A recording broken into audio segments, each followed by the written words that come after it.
Si tu animes un podcast et que tu n'as pas de résultats, tu n'as pas un problème de podcast, tu as un problème de fréquence. La plupart des podcasts échouent parce qu'ils ont un problème de fréquence. Pas un problème de talent, pas un problème technique, mais parce qu'ils fonctionnent sur une seule fréquence.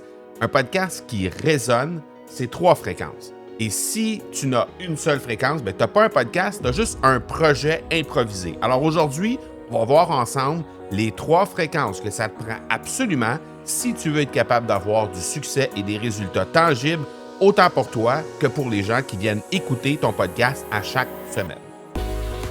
Tu cherches une façon de démarquer et tu as choisi le podcast pour y arriver? Que tu aies lancé ou non un podcast en ce moment, t'es au bon endroit. Mon nom est Marco Bernard et avec l'Académie du podcast, j'ai aidé plus de 1000 francophones de 15 pays différents à se lancer dans le merveilleux monde du podcast depuis 2018. Je t'aide à maximiser l'impact positif que tu veux avoir auprès de ceux que tu souhaites attirer comme clients et ainsi cesser d'être le secret le mieux gardé de ton domaine en utilisant le podcast. Aujourd'hui, je vais te montrer quelque chose que personne ne va vraiment t'expliquer. Pourquoi? Parce que c'est rendu tellement simple de créer du contenu en utilisant l'intelligence artificielle qu'on se concentre sur une seule fréquence, c'est-à-dire donner de l'information dans le plus grand nombre possible. Et les podcasts qui n'avancent pas, c'est pas un problème de talent, c'est pas parce que tu es un podcasteur qui n'a pas nécessairement de résultats, que tu n'es pas un podcasteur talentueux. En fait, les gens qui sont le mieux structurés, ce sont ceux qui ont le meilleur succès. C'est des gens qui fonctionnent avec un système qui est basé sur 3 fréquences précises, clarté, voix, résonance. On va en parler aujourd'hui. Et si tu maîtrises tout ça, forcément, ton podcast va devenir un média à part entière. Donc, un média à part entière qui permet à la fois d'impacter les gens qui viennent écouter ton podcast à chaque semaine, mais aussi de les impacter de façon à ce qu'ils se transforment et qu'ils veulent poursuivre l'aventure avec toi et se transformer. Et ultimement, que ça rejaillisse sur toi en termes de résultats. Parce que si tu ne maîtrises pas ces différentes fréquences-là, ça va rester juste un projet qui va être improvisé, qui va te donner des résultats avec parcimonie. Ici et là, tu vas avoir un petit résultat ici et là, mais tu n'auras pas vraiment de réels résultats sur le long terme et surtout, tu n'auras rien de constant.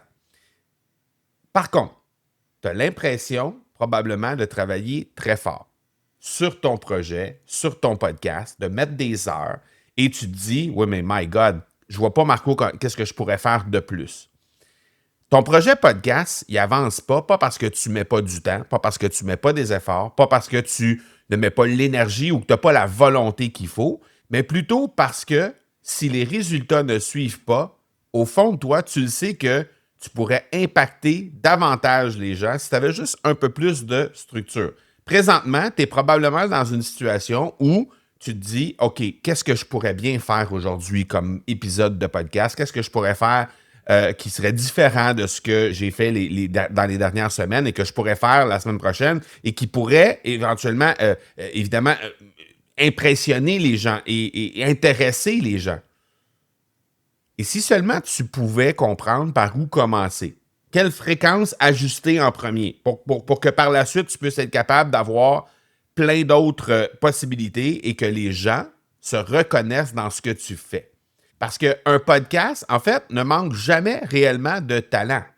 S'il ne réussit pas, c'est qu'il manque de structure. La plupart des podcasteurs, ils vont travailler sur une mauvaise fréquence. Ils vont faire toutes les choses alignées seulement sur une même fréquence. Le succès d'un podcast dépend bien plus que ça, dépend de la clarté que tu vas mettre derrière ça, dépend de l'intention que tu vas mettre derrière ton podcast d'abord, mais derrière chaque épisode ensuite.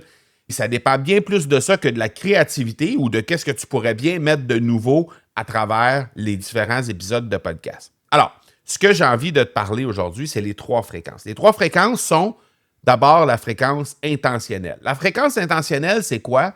C'est un peu comme si je te disais, tu essaies de jouer de la musique avec un instrument qui est complètement désaccordé. Alors, même si tu es le plus talentueux des musiciens, si tu as une seule corde, par exemple, sur une guitare ou sur un violon qui est fausse, ça va venir ruiner complètement la pièce musicale que tu es en train de faire. Et ça, ben, ce que ça fait, dans le fond, c'est que ça vient détruire toute la clarté que tu pourrais produire avec ton instrument. Donc, c'est un peu la même chose. Ton podcast va sonner faux si, à la base, l'intention, la clarté que tu mets derrière chacun des épisodes de podcast, mais aussi derrière ton podcast sur un plan plus global, n'est pas à la base vraiment bien campé, n'est pas bien structuré. Alors ça, c'est la première chose. Qu'est-ce que ça veut dire avoir la clarté derrière son podcast? Mais ça veut dire déterminer ton persona avec une clarté limpide. Ça veut dire s'assurer d'avoir une niche qui est très précise. Alors, pas s'adresser au plus grand nombre de personnes possible, mais avoir vraiment une niche qui est très, très, très précise. Ça veut aussi dire avoir une intention précise derrière ton podcast, avoir une promesse précise, claire, structurée derrière ton épisode de podcast. Ça veut aussi dire être capable de donner de chemin, être capable de leader, de mener derrière ton podcast vers d'autres choses. C'est-à-dire que quand les gens viennent trouver ton podcast, ils vont trouver un paquet de sujets qui les intéressent. Mais qu'est-ce qui se passe après? C'est aussi important que l'épisode en tant que tel. C'est aussi important que ce que tu vas créer comme contenu à chaque semaine. En fait, tout ce que tu vas déterminer au départ de chacun de ton podcast d'abord, mais aussi de chacun des épisodes que tu vas créer par la suite, va venir radicalement teinter toute la clarté que les gens vont reconnaître derrière le podcast qu'ils viennent écouter semaine après semaine. Donc ça, c'est notre première fréquence, la fréquence intentionnelle. Ensuite de ça, la deuxième fréquence, c'est la fréquence d'émission. La fréquence d'émission, c'est comme, et là, je sais, tu vas probablement très, très bien comprendre ce que je veux dire. Tout le monde qui a à peu près mon âge a déjà vécu la fameuse radio qu'on syntonise, mais avec un bouton, hein? Et non pas avec les fameux trucs qui nous amènent directement sur une fréquence précise, mais plutôt avec un gradateur, autrement dit, qu'on tournait vers la gauche ou vers la droite pour essayer de trouver la bonne fréquence. Bien, la radio qui est hors fréquence, tant que tu n'es pas directement à la bonne place avec le syntonisateur que tu vas avoir, ben, ça restait un peu flou, le message qu'on recevait. Il y avait du grésillement qui était là et ben, ça faisait en sorte qu'on n'était pas en mesure de pouvoir comprendre concrètement ce qui allait se passer derrière ça. Et la clarté, la voix, la constance, ben ça vient régler tout ça. Ça vient régler cette fréquence d'émission-là. Il y a eu un de nos académiciens qui s'est tourné vers moi à un moment donné et il s'appelle Charles. Et Charles me disait, ben, en fait, Marco, tout va bien. Hein? Comme dans un. Tout allait bien plutôt avec mon podcast. C'était comme dans un film. Puis un jour, ben, j'ai remarqué que, sans crier gare, et depuis déjà plusieurs semaines, mon podcast commençait à perdre un peu en popularité, commençait à perdre en engagement. Et en même temps, ben, j'ai remarqué que je manquais de motivation pour animer mes épisodes de podcast. J'avais moins d'idées qui venaient spontanément pour animer mes épisodes. Et à ce moment-là, ben, il s'est tourné vers moi pour comprendre un peu le phénomène derrière. Donc, est-ce qu'il y avait un phénomène de cause à effet, à savoir, est-ce que c'est parce que je manque de motivation qu'on a moins de gens qui viennent écouter le podcast, ou plutôt est-ce que c'est parce qu'il y a moins de podcasts, qu'il y a moins de gens qui écoutent le podcast plutôt que je manque de motivation? Et ce qu'on a fait, dans le fond, c'est qu'on a commencé à travailler ensemble pour comprendre un peu ce qui se passait derrière ça. Et l'enjeu qu'il y avait par rapport à ça avec Charles, c'est que Charles créait du contenu, il avait eu du succès avec son podcast, mais tout ça avait été fait dans la plus grande improvisation possible. Et ça, ben, ce que ça fait, dans le fond, quand on improvise un peu à droite et à gauche, qu'est-ce qui se passe avec chacun des épisodes, ben, ce que ça fait, c'est que de temps à autre, on va avoir des épisodes qui vont bien fonctionner. Et heureusement, Charles a eu la main assez heureuse là-dessus dans les premiers épisodes, même des premières dizaines d'épisodes de son podcast, sans dire que chacun de ces épisodes-là était né aussi avec autant d'impact, mais il y avait quand même la main heureuse sur l'ensemble des épisodes, ou en tout cas la majorité des épisodes, ce qui faisait que s'il y avait un épisode qui était un peu plus faible, de façon tout à fait improvisée, de façon tout à fait au hasard, en fait, ce qui arrivait, c'est qu'il ne s'en rendait pas compte parce que tout de suite après, il y avait un autre épisode qui suivait et qui était plus impactant, plus fort, où les gens lui donnaient plus d'engagement. Donc, il n'y avait pas nécessairement cette vue-là d'ensemble, puisqu'il y avait la main heureuse plus souvent qu'il y avait la main malheureuse. Jusqu'à ce qu'il perde un peu de motivation autour de son podcast. Et là, il s'est trouvé à inverser le rapport. C'est-à-dire qu'il y avait plus d'épisodes qui étaient créés juste pour créer un épisode, parce qu'il y avait un épisode à créer cette semaine-là. Et comme cet épisode-là a été créé un peu à la va-vite et qu'est-ce que je ferais bien aujourd'hui? Je vais faire ça parce que j'ai regardé la semaine dernière, il y a eu une question sur ça. Et là, il se lançait dans un truc comme ça pour créer un épisode de podcast. Donc, comme c'était improvisé, il n'y avait pas nécessairement de structure derrière. Et ce que ça faisait, c'est qu'en bout de ligne, ça créait des épisodes qui étaient plus souvent des épisodes moyens ou faibles que des épisodes qui étaient vraiment impactants et qui étaient vraiment transformationnels pour sa communauté. Ce qui faisait que, petit à petit, les gens ont commencé à délaisser le podcast. Et Charles, lui, avait de moins en moins de motivation autour de son podcast. Donc, quand il a ramené son intention derrière chacun des épisodes, quand il a ramené la structure derrière chacun de ces épisodes-là et de pouvoir avoir un plan global au-dessus de ces épisodes de podcast-là, soudainement, on a réussi à pouvoir recréer, en fait, cette motivation-là qu'il y avait. Et en quelques minutes, on a réussi à faire en sorte que cette fréquence intentionnelle-là, d'abord, était revenue au rendez-vous, donc la toute première fréquence, mais aussi, ensuite de ça, que la fréquence d'émission, donc chacun de ces qui vient avec chacun des épisodes de podcast, allait aussi revenir. Et là, de cette façon-là, en retrouvant cette clarté-là, soudainement, le rapport a à nouveau été inversé et il y avait beaucoup plus d'épisodes impactants et d'épisodes qui étaient transformationnels pour les auditeurs qui étaient créés plutôt que l'inverse. Et ça a fait en sorte que les gens sont revenus massivement pour venir écouter son podcast comme ce l'était au départ. Parce que Charles nous a déjà dit que lui, s'il a connu une explosion vraiment de son entreprise dans les premières années, c'est massivement grâce au podcast. Et donc, il voulait revenir aux sources, en fait, et il voulait revenir à ses premières armes en lien avec le podcast et faire en sorte que les gens allaient à nouveau s'intéresser à tout ça. Donc, le fait de mettre une intention, non seulement derrière le podcast, parce que ça avait été fait initialement, mais de mettre une intention et une structure derrière chacun de ces épisodes, ça a fait en sorte que cette fréquence d'émission-là était revenue au rendez-vous. Et là, soudainement, les gens sentaient qu'il y avait vraiment, non, sans dire qu'il y avait un lien entre chacun des épisodes, mais c'était syntonisé, c'était en fréquence, c'était en symbiose avec la promesse qu'il fait sur son podcast, avec la promesse de transformation qu'il y a quand on fait affaire avec lui et quand on écoute le podcast. C'était aussi en lien direct avec tout ce qu'il faisait, tout ce qu'il offrait comme programme de formation ou comme accompagnement. Donc, tout ça est revenu directement bien aligné et ça fait en sorte que, évidemment, ça a ramené le podcast au centre de son marketing et fait en sorte que les gens qui étaient là au début de son podcast et qui se tournaient vers lui pour faire affaire avec lui parce qu'ils voulaient se transformer et qui, graduellement, avec le temps, parce que, justement, la syntonisation, c'était un peu désaccordée, si on peut dire, était rendue un peu fausse par rapport à ça, mais ça fait en sorte que finalement, on a réajusté le poste de radio pour faire en sorte qu'on ait vraiment cette fréquence d'émission-là qui était pile poil avec ce qu'il avait besoin et ultimement, ça a donné ce qu'il avait initialement avec son podcast. Et la troisième fréquence, c'est la fréquence de résonance continue. Et ça, la fréquence de résonance continue, on vit ça régulièrement parce qu'on a des gens qui animent des épisodes de podcast et qui parfois me posent la question, oui, Marco, quelle est la pertinence de pouvoir, de devoir absolument être présent chaque semaine? Quelle est la pertinence de continuer à s'acharner, d'être là semaine après semaine quand, à un moment donné, on s'essouffle un peu? Bon. Si on a la première fréquence, qui est la fréquence intentionnelle, c'est-à-dire vraiment avoir une intention précise derrière notre podcast, avoir une structure derrière, connaître très, très bien notre persona. Si on a notre fréquence d'émission qui est là, c'est-à-dire avoir vraiment une structure précise derrière chacun de nos épisodes, s'assurer d'avoir vraiment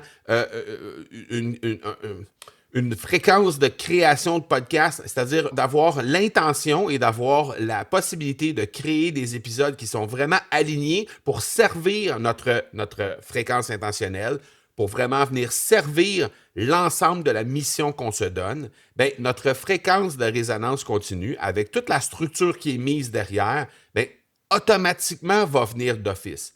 Et on a un de nos académiciens, Christophe, qui lui anime un podcast sur le leadership. C'est quelqu'un de brillant. Bon, je ne sais pas s'il écoute mon podcast. Hein? Je pense que oui. Mais que je dise que c'est quelqu'un de brillant, je pense que ça va lui faire plaisir. Peut-être que ça va lui faire en sorte qu'il va s'enfler la tête un peu. Mais bref, non, je rigole. C'est un ami. Et Christophe, c'est quelqu'un de brillant, c'est quelqu'un de passionné. Mais c'est aussi quelqu'un qui, à un moment donné, avait un sentiment d'irrégularité dans ses podcasts. Il publiait, et puis des fois, il y avait comme l'inspiration qui était en panne. Et à chaque pause, ou à chaque fois qu'il y a eu des moments où c'était un peu plus tranquille dans son inspiration, il ne comprenait pas trop pourquoi ça faisait en sorte qu'il y avait une baisse de régime au niveau de son podcast. Et à un moment donné, il m'a dit, j'ai compris que les pauses que je prenais parlaient plus fort que tous mes épisodes. Et là, ça m'a surpris sur le coup, mais depuis à ce moment-là qu'il a choisi d'avoir la constance comme stratégie derrière chacun de ses épisodes de podcast, et depuis qu'il a compris comment il pouvait créer des épisodes de podcast à travers une structure qui était là, mais aussi avec l'aide de cette structure-là, bien, ça a fait en sorte qu'il créait des épisodes non pas pour plaire aux algorithmes, parce que souvent, c'est ça qu'on va se poser comme question. Quand on n'a pas ces 3 fréquences-là qu'on a parlé aujourd'hui, parfois, on va se poser la question, qu'est-ce que je pourrais bien créer comme contenu qui plairait à l'algorithme et qui ferait en sorte que je me ferais découvrir davantage, qui ferait en sorte que les algorithmes vont me montrer à un plus grand nombre de personnes. Et là, ben, ce que ça fait en bout de ligne, ben, c'est que ça fait du contenu qui est créé de façon complètement disparate, sans nécessairement qu'il y ait une stratégie de résonance continue derrière ça. Et quand on se base évidemment sur nos 2 premières fréquences avec une belle structure derrière, on est aligné sur une promesse qu'on fait à travers notre podcast, mais aussi qu'on vient réengager, qu'on vient réaffirmer à chacun des épisodes qu'on fait, parce que tout est vraiment sous le même parapluie de cette structure-là, bien, ça amène automatiquement une belle clarté qui simplifie énormément notre résonance continue qu'on va avoir. Autrement dit, ce que ça fait, c'est que ça nous permet de pouvoir choisir, quand on choisit la constance comme stratégie, ça nous permet de créer du contenu qui à la fois va plaire à l'algorithme, mais pas que. En fait, le premier paramètre en lien avec ça, c'est surtout pas la question de l'algorithme. C'est une question d'honorer une promesse silencieuse que tu fais avec ton audience. En fait, cette promesse tacite que tu as fait avec ton audience d'être là chaque semaine pour pouvoir venir lui livrer le contenu qu'elle attend, chaque vendredi, chaque lundi, chaque samedi, selon la fréquence que tu choisis, bien ça, c'est une entente que tu négocies de façon tacite avec ton audience. Et ça, bien, ce que ça fait, dans le fond, c'est que les personnes ont un rendez-vous avec toi. Ils font cette promesse-là, eux aussi, à leur tour, hein, de façon tacite, de venir te voir à chaque semaine, de venir écouter ton podcast à chaque semaine et d'être là au rendez-vous. Et ça, bien, quand toute la structure est là derrière, ça ne devient pas un poids, ça ne devient pas une pression. Au contraire, ce que ça fait, ça devient c'est comme si tu avais un rendez-vous dans un café à chaque semaine, vendredi, à midi, à chaque vendredi, pour être capable de prendre un café avec ton bon ami ou ta bonne amie. Est-ce que ça devient une pression d'avoir ce rendez-vous-là? Non, parce que tu sais que tu vas venir t'amuser et que tu sais que cette rencontre-là va venir te nourrir. C'est la même chose pour les gens qui sont abonnés à ton podcast et qui ont rendez-vous avec toi. Et c'est la même chose pour toi qui viens livrer du contenu tout en t'amusant, tout en venant, en sachant que tu sers les gens, et tout ça animé par une grande mission. Et lorsque ces missions-là sont toutes sur la même fréquence, quand toute cette mission-là, elle est bien structurée, elle est bien animée par une structure précise, ce que ça fait, dans le fond, c'est que ça transforme chacun de ces moments-là que tu vas passer avec ton audience en moments dans lesquels tu vas t'amuser. Oui, tu as la pression de sélectionner le contenu que tu vas créer à chacun de ces épisodes-là. Tu as cette pression-là. Mais quand il y a une structure précise derrière qui est directement reliée avec la mission que tu te donnes, directement reliée avec la promesse que tu mets derrière, directement reliée avec un ensemble de stratégies que tu peux mettre derrière, hein, qui vient teinter ta structure d'épisode et ta structure de podcast global, notamment à travers une grille des 4 C. Donc, ça te permet de créer 4 types de contenus différents pour une seule thématique que tu vas avoir trouvée. Ensuite de ça, avoir une liste époque. Cette liste époque-là, c'est ton catalogue de thématiques que tu veux venir créer à travers ton podcast qui vient être décuplé par la liste des 4 C. Ce qui fait que pour chacun des éléments que tu veux aborder, tu as 4 épisode de podcast. Donc, sur une même thématique, tu pourrais créer 4 contenus différents. Alors, quand tu as toute cette belle structure-là derrière, de créer un contenu et de venir t'amuser avec ton audience, de venir t'amuser avec chacun des auditeurs qui choisissent de venir te donner en moyenne 26 minutes par semaine, ça devient un jeu d'enfant plaisant. Ça devient un moment privilégié, comme tu l'aurais quand tu décides d'aller prendre un café avec un ami.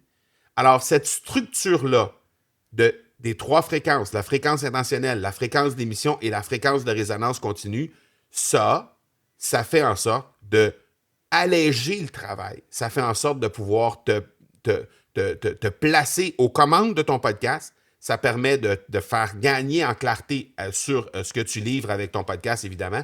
Et ça permet aussi aux gens de se retrouver beaucoup plus facilement dans ce que tu crées pour eux. Donc, ces 3 fréquences-là, si tu veux apprendre à les installer, bien, la clarté, l'émission, la résonance continue, j'aimerais t'inviter à une série de masterclass qu'on va faire à compter du 12 janvier prochain. Et dans cette série de 3 masterclass, à partir du 12 janvier, bien, je vais te montrer toute l'architecture d'un podcast derrière ça. Et c'est toute l'architecture derrière ce qu'on appelle un podcast stratégique. Parce que oui, aujourd'hui, animer un podcast et être complètement improvisé, bien, ça va faire comme exactement l'exemple de Charles que je t'ai donné un peu plus tôt. C'est-à-dire que si tu as la main heureuse, bien, ça se peut que tu crées 2 épisodes sur 3 qui vont être vraiment bien nés, puis un épisode sur 3 qui va être so-so. Mais si tu ne comprends pas toute la structure derrière, ce qui te guette, c'est exactement ce qui s'est passé avec Charles. C'est-à-dire qu'à un moment donné, pour une raison ou pour une autre, ça va glisser. Et là, le rapport va s'inverser. Ça va devenir peut-être 1 sur 3 que tu vas créer qui va vraiment être impactant. Ou peut-être pire, peut-être 1 sur 4, peut-être 1 sur 5, peut-être 1 sur 10. Et là, ce qui va arriver, c'est qu'il va y avoir un découragement qui va te guetter. Et si tu fais partie des gens qui n'ont pas encore de podcast, bien, aussi bien le créer avec la bonne structure initialement pour te simplifier la vie, mais aussi pour gagner en clarté pour les gens qui viennent t'écouter et faire en sorte que ces gens-là vont être là semaine après semaine après semaine, vont comprendre très, très bien où tu veux aller avec ton podcast, vont comprendre très, très bien la mission qui t'anime, la promesse que tu leur fais, comment à chaque semaine, ils savent que s'ils donnent 26 minutes en moyenne pour écouter un épisode de ton podcast, ça va faire en sorte de vraiment impacter leur vie à chaque semaine. Et ça, quand tu réussis à créer ça, quand tu réussis à mettre en place cette structure-là, ça va faire toute la différence au monde. Et après, tu peux commencer à utiliser l'intelligence artificielle pour te simplifier la tâche, pour accélérer la création de ton contenu, mais pas avant d'avoir cette structure-là. Cette structure-là, elle doit être là avant. Et l'intelligence artificielle ne pourra pas te donner cette structure-là. Alors, si ton premier réflexe, quand tu dis « je veux lancer mon podcast », c'est de te tourner vers l'intelligence artificielle et dire « comment dois-je faire pour lancer mon podcast », bien, ce qui va arriver, c'est que l'intelligence artificielle va tout te donner des clés techniques, étape par étape, pour être capable de lancer ton podcast. Alors ça va. Mais toute l'intention derrière, toute la structure derrière, tout le fait de pouvoir avoir un podcast qui est stratégique derrière ce que tu veux vraiment créer et faire en sorte de connecter avec les gens avec la voix la plus humaine possible, et non pas avec une voix d'intelligence artificielle que tu vas réciter à chaque semaine, mais bien un épisode de podcast qui est créé par un humain avec une intention précise derrière, un podcast qui est stratégique et qui se sert de l'intelligence artificielle pour créer, pour dupliquer, pour décupler le contact avec les gens, bien ça fait une réelle différence en bout de ligne. Alors après, bien, l'intelligence artificielle va pouvoir te permettre de gagner énormément de temps dans la mesure où la stratégie derrière, la structure derrière ton podcast est bien née. Alors, ce que j'ai envie de te proposer comme action maintenant pour être capable de comprendre comment prendre ton podcast, qui est peut-être un podcast actuel, ou encore comment lancer ton propre podcast maintenant et le faire de la bonne façon, bien, rends-toi sur Instagram, cherche l'Académie du podcast, envoie-nous dans un message privé le mot stratégique et on va pouvoir d'abord t'envoyer une checklist qui va te permettre de comprendre si ton podcast est déjà stratégique. Si tu n'as pas de podcast, ben, tu pourras appliquer cette checklist-là au contenu que tu crées. Donc, que ce soit du contenu écrit, du contenu vidéo ou du contenu audio, tu peux appliquer cette grille-là pour un peu mesurer quel est ton niveau stratégique derrière le contenu que tu crées présentement. Alors, on va t'envoyer ça d'abord et ensuite, on va aussi t'envoyer une invitation pour venir participer à notre série de 3 masterclass qui est tout à fait gratuite, qui va débuter le 12 janvier prochain. Et ça va nous faire plaisir de pouvoir travailler avec toi pour pouvoir vraiment comprendre tous les rouages derrière un podcast stratégique. Donc, j'espère que ça t'a plu aujourd'hui. On se donne rendez-vous la semaine prochaine. Ciao, ciao.